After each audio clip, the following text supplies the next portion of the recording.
Pessoal,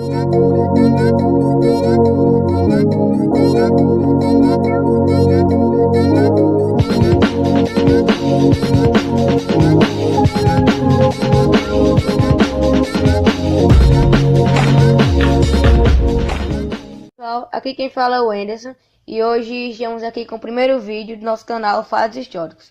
O vídeo de hoje falará sobre o regime militar brasileiro. O regime militar começou no Brasil da seguinte forma: o pessoal, a população em geral, estava muito insatisfeita com o governo de João Goulart. Todo mundo mesmo. A Igreja Católica, as mulheres, empresários, trabalhadores, todo mundo.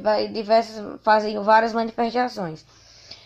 Aí, no dia 2 de abril de 1964, o Congresso Nacional tomou uma providência e cassou João Goulart. E no dia 9 de abril de 1964, elegeu o general Castelo Branco, o primeiro presidente do regime militar. Quase deu isso o regime militar. E o Castelo Branco veio assumir o poder no dia 15 de abril de 1964. E depois de Castelo Branco, durante o regime militar, foram eleitos mais 4 presidentes. O Castelo Branco, né, que eu já falei, aí os outros 4.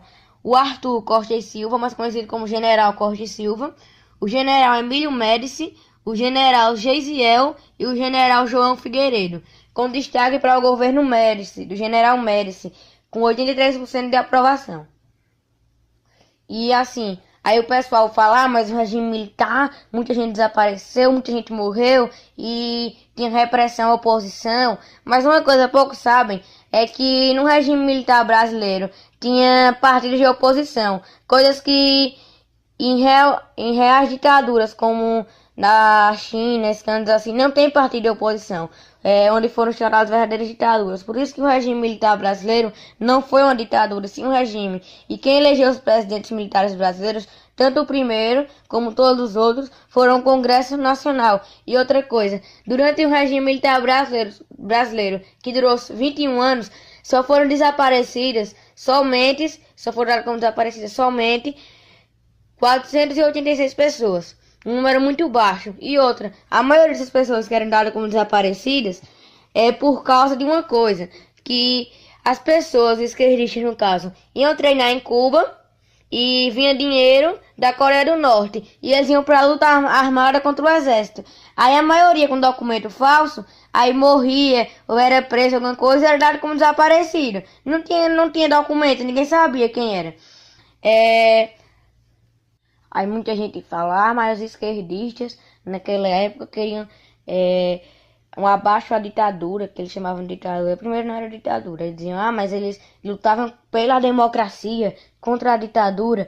Mas vários ex-petistas já disseram em entrevistas que o verdadeiro objetivo desde aquela época era simplesmente um só: tirar o regime militar do poder e instaurar uma ditadura comunista. Isso sim seria uma verdadeira ditadura, porque eles iriam tomar o poder à força e não serem eleitos pelo Congresso Nacional, no caso o que aconteceu com os militares.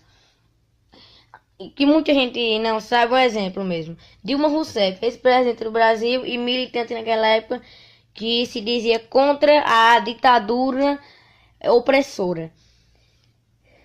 Essa Dilma mesmo, ela e outras pessoas eram líderes de uma organização terrorista que chamava-se Vanguarda Armada Revolucionária Palmares.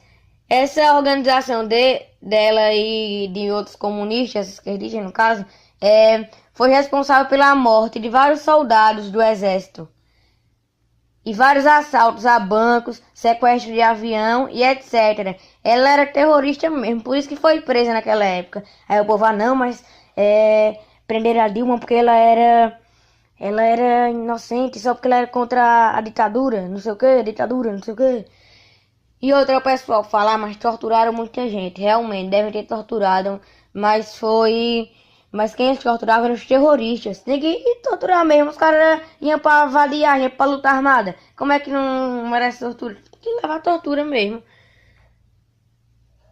E outra, muita gente dizia também, outra coisa que o pessoal fala muito: depois de meia-noite ninguém podia ficar na rua. A verdade é uma só. Depois de meia-noite, o que acontecia? Se você fosse visto na rua e a polícia ou alguém do exército passasse, o que é que eles iriam fazer? Iriam pedir seus documentos. Se você tivesse documentado, você poderia passar, amanhecer ali o dia. Passar o dia todo ali, a noite toda, a madrugada toda. Agora, se você não tivesse com documento, você era levado para a delegacia e lá é que você ia ter que explicar, porque não estava com documento, né?